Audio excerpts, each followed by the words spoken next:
ये कार्टून देखिए। कार्टून में चुनाव आयोग को अपनी रीढ़ की हड्डी दे रहा यह शख्स एक पूर्व मुख्य चुनाव आयुक्त टीएन शेषन है। भगत सिंह कहा करते थे कि ताकत बाहर नहीं होती, ताकत कहीं अंदर से आती है। इसीलिए ताकतवर संवैधानिक कुर्सियों पर बैठा हर व्यक्ति सच में ताकतवर हो यह जरूरी नहीं। केंद्रीय चुनाव आयोग पर इस तरह के आरोप आम फहम हो गए हैं कि चुनाव आयोग ताकतवर नहीं रहा। मॉडल कोड ऑफ कंडक्ट को लेकर चुनाव आयोग पर दोहरे रवैये के आरोप लग रहे हैं। केंद्रीय चुनाव आयोग की विश्वसनीयता का लोप हो रहा है और लोग इसे सरकार का पिछलग्गू भी कह रहे हैं। लेकिन ये स्थितियां नई नहीं। 1990 से पहले भी केंद्रीय चुनाव आयोग पर सरकार का खूब नियंत्रण था, लेकिन उसी दौर में चुनाव आयुक्त बनते हैं टीएन शेषन और दिखाते हैं कि किसी सरकार की ताकत संविधान की ताकत से ऊपर नहीं है। आज के दौर में टीएन शेषन की कहानी सुनी और सुनाई जानी चाहिए। नवंबर 2022 में देश के सुप्रीम कोर्ट ने आखिर क्यों कहा था कि चुनाव आयुक्त तो कई हुए हैं लेकिन टीएन शेषन एक ही हुए हैं। इस बारे में इस वीडियो में बातचीत करेंगे। शुरुआत एक खास किस्से से, एक खास वाकये से। केंद्र में पीवी नरसिम्हा राव की सरकार थी। उत्तर प्रदेश के इटावा में उपचुनाव होने वाले थे, लेकिन विधि राज्य मंत्री नहीं चाहते थे कि तय तारीख पर इटावा में उपचुनाव हो। विधि सचिव रमा देवी ने चुनाव आयोग को फोन करके कहा कि विधि राज्य मंत्री रंगराजन कुमार मंगलम चाहते हैं कि अभी इटावा का उपचुनाव ना करवाया जाए। चुनाव आयुक्त ने प्रधानमंत्री को फोन किया और कहा कि सरकार को शायद यह गलतफहमी है कि मैं घोड़ा हूं और सरकार घुड़सवार है। मैं ये स्वीकार नहीं करूंगा। प्रधानमंत्री ने कहा कि आप रंगराजन से मामला सुलझा लीजिए। मुख्य चुनाव आयुक्त ने कहा कि मामला रंगराजन से नहीं बल्कि आपसे सुलझाना है। चुनाव आयुक्त ने कहा कि मैं चाहूंगा कि रंगराजन चुनाव आयोग के फैसले को प्रभावित करने की कोशिश करने के लिए मुझसे माफी मांगे। बाद में रंगराजन चुनाव आयुक्त को फोन करते हैं और पूछते हैं मामला क्या है। चुनाव आयुक्त जवाब देते हैं आप मुझसे माफी मांगिए। उसी दिन तकरीबन 12 बजे विधि मंत्रालय का एक संयुक्त सचिव दौड़ा दौड़ा विधि सचिव रमा देवी की चिट्ठी लेकर निर्वाचन सदन आता है। इस चिट्ठी में लिखा था, मैंने जो कुछ भी कहा या लिखा है उसके लिए मैं आपसे माफी मांगती हूं। चुनाव आयोग की मौजूदा कार्यशैली या स्थिति को देखते हुए लग सकता है कि यह कहानी होगी, लेकिन ऐसा है नहीं। चुनाव आयोग में एक ऐसा भी आयुक्त आया था जिसके बारे में कहा जाता है कि नेता केवल दो लोगों से डरते थे, एक भगवान और दूसरा टीएन शेषन। मैं नाश्ते में राजनेताओं को खाता हूं कहने वाले टीएन शेषन ने चुनाव सुधार की दिशा में अभूतपूर्व काम किया।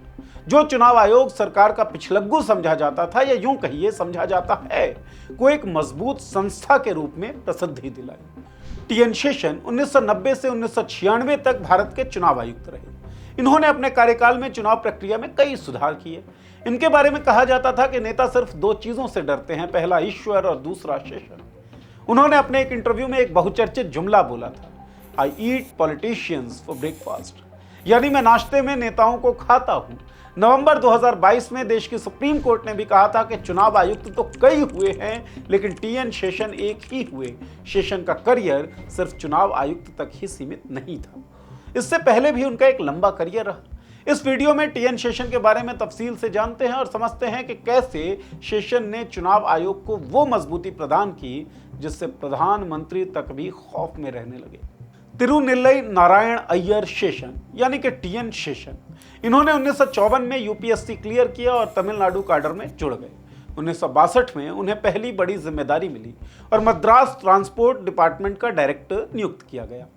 नियुक्त होते ही उन्होंने अपने तेवर दिखाने शुरू कर दिए। ट्रैफिक के नियमों को लेकर शेषन काफी स्ट्रिक्ट थे। शेषन को खुद सड़कों पर बस ड्राइवर्स को हड़काते हुए देखा जा सकता था। खुद वर्कशॉप में रहकर सारा काम देखते थे। एक रोज की बात है, एक बस ड्राइवर ने शेषन से कहा कि ना आप बस के इंजन को समझते हैं, ना ही बस चलाना जानते हैं, आप कैसे हमारी समस्याएं समझ सकते हैं। शेषन ने इसे एक चैलेंज की तरह लेते हुए घंटों वर्कशॉप में गुजारे। उन्होंने इंजन को खोलना और उसे दोबारा से लगाना सीखा, साथ में बस चलाना भी सीख लिया। एक रोज उन्होंने बीच रास्ते में एक बस को रोका, ड्राइवर को उतारा और खुद 80 किलोमीटर बस चलाकर यात्रियों को उनकी मंजिल तक पहुंचाया। यहां से शुरू होकर शेषन की गाड़ी पहुंची हार्वर्ड। दरअसल शेषन ने पब्लिक एडमिनिस्ट्रेशन में मास्टर्स करने का मन बना लिया। यहीं पर उनकी दोस्ती होती है सुब्रह्मण्यम स्वामी से। सुब्रह्मण्यम स्वामी हार्वर्ड में इन्हें पढ़ाया करते थे, हालांकि वो शेषन से उम्र में छोटे थे। सुब्रह्मण्यम स्वामी को हार्वर्ड में जब भी दक्षिण भारतीय खाने की तलब लगती थी, वो शेषन के फ्लैट में पहुंच जाते थे और शेषन उनका स्वागत दही चावल और रसम के साथ किया करते थे। सुब्रह्मण्यम स्वामी और टीएन शेषन की ये दोस्ती आगे जाकर भारत के इतिहास में एक महत्वपूर्ण अध्याय लिखने वाली थी, लेकिन वो अभी दूर की बात है। 1969 में भारत लौटने के बाद शेषन को एटॉमिक एनर्जी कमीशन का सेक्रेटरी नियुक्त किया गया और 1972 में वो डिपार्टमेंट ऑफ स्पेस में जॉइंट सेक्रेटरी बने। 1985 में राजीव गांधी सरकार में उन्हें पर्यावरण और वन मंत्रालय में सचिव का पद मिला। उनके कार्यकाल में पर्यावरण और वनों को लेकर कई सख्त कानून लागू किए गए। 1989 में राजीव गांधी सत्ता से बाहर हुए और वीपी सिंह की सत्ता में एंट्री हुई। यहां शेषन को कैबिनेट सेक्रेटरी का पद मिला। अगले ही साल 1990 में एक बार फिर से प्रधानमंत्री बदल गए। नए प्रधानमंत्री बने चंद्रशेखर। इसी दौरान शेषन देश के 10वें मुख्य चुनाव आयुक्त नियुक्त हुए और मुख्य चुनाव आयुक्त की उनकी नियुक्ति में सुब्रह्मण्यम स्वामी का बड़ा योगदान था। दरअसल प्रधानमंत्री चंद्रशेखर के दूत के तौर पर सुब्रह्मण्यम स्वामी टीएन शेषन से मिलने उनके घर पहुंचे थे और जाते ही उन्होंने पीएम का संदेश दिया, क्या आप भारत का अगला मुख्य चुनाव आयुक्त बनना पसंद करेंगे? टीएन शेषन ने कहा कि इसके बारे में मैं पहले पूर्व प्रधानमंत्री राजीव गांधी से बातचीत करूंगा। उन्होंने राजीव गांधी से बातचीत की और राजीव गांधी ने कहा कि अगर कोई और विकल्प नहीं मिलता है तो इस जिम्मेदारी को निभा लीजिएगा, स्वीकार कर लीजिएगा। टीएन शेषन मुख्य चुनाव आयुक्त बन गए। मुख्य चुनाव आयुक्त बनने के पहले ही दिन उन्होंने अपने से पहले मुख्य चुनाव आयुक्त रहे पेरी शास्त्री के कमरे से सभी देवी देवताओं की मूर्तियां और कैलेंडर हटवा दिए। ये तब था जब शेषन खुद बहुत धार्मिक व्यक्ति थे। चुनाव आयुक्त बनते ही शेषन के पास संवैधानिक शक्तियां आ गई। अब उन्हें मंत्रालय या सरकार से डरने की कोई जरूरत थी नहीं। 1991 में लोकसभा चुनावों और उसके बाद हुए तमाम विधानसभाओं में शेषन का असर दिखाई देने लगा। जहां गड़बड़ी की शिकायत होती वो तुरंत चुनाव रोककर नए सिरे से चुनाव की घोषणा कर देते। फर्जी वोटों पर लगाम लगाने के लिए उन्होंने सरकार के पास प्रस्ताव भेजा कि वोटर आईडी पर मतदाताओं की फोटो लगाई जाए। सरकार ने इनकार कर दिया, ये कहते हुए कि इसमें बहुत खर्चा होगा।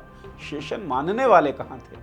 उन्होंने कहा जब तक फोटो नहीं लगेगी एक भी चुनाव नहीं होगा। इसके बाद से ही 1993 में फोटो वाली वोटर आईडी की शुरुआत हुई और शुरुआत चुनाव आयोग के उस दौर की भी हुई जहां चुनाव आयोग मजबूती से चुनाव संचालित करता था अपनी शर्तों पर। शेषन देश के पहले ऐसे चुनाव आयुक्त थे जिन्होंने यह कहने का साहस दिखाया कि चुनाव आयोग सरकार का हिस्सा नहीं है। चुनाव आयोग एक स्वतंत्र संवैधानिक संस्था है। शेषन से पहले सरकारी पत्र में चुनाव आयोग भारत सरकार लिखा होता था। शेषन ने इस परंपरा को समाप्त कर दिया। साथ ही सरकारी अधिकारियों की चुनाव आयोग के प्रति जवाबदेही तय की और अधिकारियों को चुनाव आयोग का काम गंभीरता से करने के लिए आदेश दिया। साल 1992 के शुरू से ही शेषन ने सरकारी अफसरों को उनकी गलतियों के लिए लताड़ना शुरू कर दिया था।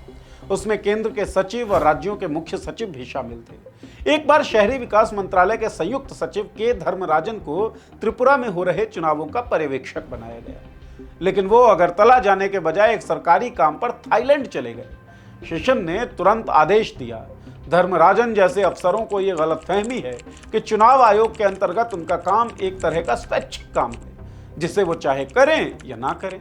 वो अगर सोचते हैं कि विदेश जाना या उनके विभाग का काम चुनाव आयोग के काम से ज्यादा महत्वपूर्ण है तो उनकी इस गलतफहमी को दूर किया जाना चाहिए। इसके बाद चुनाव आयोग ने सजा के तौर पर धर्मराजन गोपनीय रिपोर्ट में विपरीत प्रविष्टि करने का फैसला किया। शेषन के इस आदेश से सत्ता के गलियारों में तहलका मच गया, लेकिन अभी तो बहुत कुछ होना बाकी था। 2 अगस्त 1993 को रक्षाबंधन के दिन टीएन शेषन के एक 17 पेज के आदेश ने नेताओं की सांस अटका दी।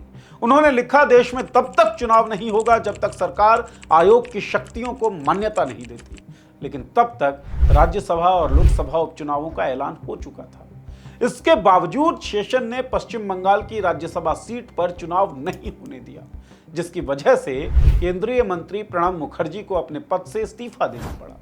इस आदेश पर प्रतिकूल प्रतिक्रिया आना स्वाभाविक थी। पश्चिम बंगाल के मुख्यमंत्री ज्योति बसु इतने नाराज हुए कि उन्होंने पागल कुत्ता कह डाला शेषन को। विश्वनाथ प्रताप सिंह ने कहा, हमने पहले कारखानों में लॉकआउट के बारे में सुना था, लेकिन शेषन तो प्रजातंत्र को ही लॉकआउट कर दिया है। शेषन ने अपने कार्यकाल के दौरान प्रधानमंत्री नरसिम्हा राव से लेकर हिमाचल प्रदेश के राज्यपाल गुलशेर अहमद और बिहार के मुख्यमंत्री लालू प्रसाद यादव किसी को नहीं बख्शा। अपनी आत्मकथा थ्रू द ब्रोकन ग्लास में शेषन कांग्रेस की नरसिम्हा राव के सरकार के दौरान का एक किस्सा बताते हैं। वो लिखते हैं कि एक बार तत्कालीन कानून मंत्री विजय भास्कर ने संसद में पूछे जा रहे सवालों का जवाब चुनाव आयोग से देने के लिए कहा। टीएन शेषन ने साफ कह दिया, चुनाव आयोग सरकार का विभाग नहीं है। फिर नरसिम्हा राव सरकार में मंत्री रेड्डी ने पीएम राव के सामने शेषन से कहा, आप कॉपरेट नहीं कर रहे। इस पर शेषन ने कहा, मैं चुनाव आयोग का प्रतिनिधि हूं, कोई कोऑपरेटिव सोसाइटी नहीं। उन्होंने पीएम से मुखातिब होते हुए कहा, यदि आपके मंत्री का यही रवैया रहा तो मैं इनके साथ काम नहीं करूंगा। वहीं लालू प्रसाद यादव बिहार में 1995 के चुनाव में इनसे बहुत बुरी तरह परेशान हो गए। दरअसल बिहार में पहली बार 4 चरणों में चुनाव करवाया गया और चारों बार चुनावों की तारीखें बदली गई और धांधली की खबर आने पर शेषन ने बिहार में कई सीटों पर चुनावों को खारिज कर दिया। तो लालू प्रसाद यादव उनसे काफी गुस्सा हो गए। लालू ने नारा दिया, Seshan versus the nation. RV Sharada Prasad लिखते हैं कि नेता शेषन से इतना खार खाए रहते थे कि उनका नाम अल शेषन, जो कुत्तों की एक नस्ल होती है, वो रख दिया था। शेषन पर नकेल डालने की कई कोशिशें हुई, उनके खिलाफ सदन में महाभियोग चलाने की सिफारिश हुई, लेकिन प्रधानमंत्री नरसिम्हा राव ने ऐसा होने नहीं दिया, बल्कि सरकार ने एक दूसरा तरीका इजाद किया। शेषन की तोड़ निकालने के लिए उनके समकक्ष 2 और अतिरिक्त चुनाव आयुक्त बना दिए, क्योंकि ऐसा कोई कानून नहीं था कि सिर्फ एक ही चुनाव आयुक्त बनाया जा सकता हो। नरसिम्हा राव ने एमएस गिल और जीवी कृष्णमूर्ति को अतिरिक्त चुनाव आयुक्त बनाया, जिससे टीएन शेषन की ताकत घटकर 1/3 हो गई। इस मसले को लेकर शेषन सुप्रीम कोर्ट गए, लेकिन सुप्रीम कोर्ट ने सरकार के फैसले को सही माना। 1996 में मुख्य चुनाव आयुक्त के रूप में शेषन का कार्यकाल खत्म हुआ। 1997 में उन्होंने स्वतंत्र उम्मीदवार के रूप में राष्ट्रपति पद के लिए आवेदन भरा, लेकिन उन्हें मिले सिर्फ 5% वोट। 1999 में उन्होंने कांग्रेस की टिकट पर गांधीनगर से लालकृष्ण आडवाणी के खिलाफ चुनाव लड़ा, लेकिन यहां भी निराशा उनके हाथ लगी। अपने आखिरी दिन शेषन ने एक ओल्ड एज होम में गुजारे। उनके बच्चे नहीं थे। जायदाद के नाम पर किताबों का एक बड़ा संग्रह था, लेकिन डिमेंशिया के चलते आखिरी दिनों में शेषन उन किताबों को भी नहीं पढ़ पा रहे थे। जितने पैसे उन्होंने कमाए, अधिकतर चैरिटी में दे दी। साल 2019 में चेन्नई के अपने घर में शेषन की मृत्यु हो गई। शेषन की मृत्यु जरूर हुई, लेकिन शेषन इतिहास के कागजों में हमेशा के लिए अमर हो गए और इसी कारण नवंबर 2022 में सुप्रीम कोर्ट कहता है कि चुनाव आयुक्त तो कई हुए, लेकिन टीएन शेषन केवल एक बार हुआ। उम्मीद है कि टीएन शेषन की यह कहानी कम से कम चुनाव आयुक्त लोग पढ़ेंगे, चुनाव आयोग से जुड़े तमाम लोग पढ़ेंगे और देखेंगे कि रीढ़ होती है और रीढ़ रखी जा सकती है किसी भी ताकतवर व्यक्ति के सामने, ताकतवर से ताकतवर सरकार के सामने। चुनाव आयोग एक संवैधानिक संस्था है। संवैधानिक संस्था की ताकत संविधान से डिराइव होती है, किसी सरकार से नहीं। टीएन शेषन ने दिखाया था ताकत कहां से मिलती है, और जब ताकत मिलती है, आप ताकतवर पद पर बैठे हों, तो उस ताकत का प्रयोग आपको किस तरीके से करना चाहिए। इसी कारण टीएन शेषन कह पाते थे, आई ईट पॉलिटिशियंस इन ब्रेकफास्ट। आज के इस वीडियो में इतना ही। चुनाव आयोग के मौजूदा कार्यशैली के बारे में आप क्या सोचते हैं? टीएन शेषन से जुड़ा कोई सवाल आपका हो या कुछ आप कहना चाहते हो, लिखना चाहते हो, तो इस वीडियो के कमेंट बॉक्स में ज़रूर लिख दें। हमारे इस वीडियो को शेयर करें, चैनल को लाइक कर लें, सब्सक्राइब कर लें और बेल आइकन को क्लिक कर दें ताकि हमारे वीडियोज़ की नोटिफिकेशन आप तक पहुँचे। बहुत बहुत शुक्रिया।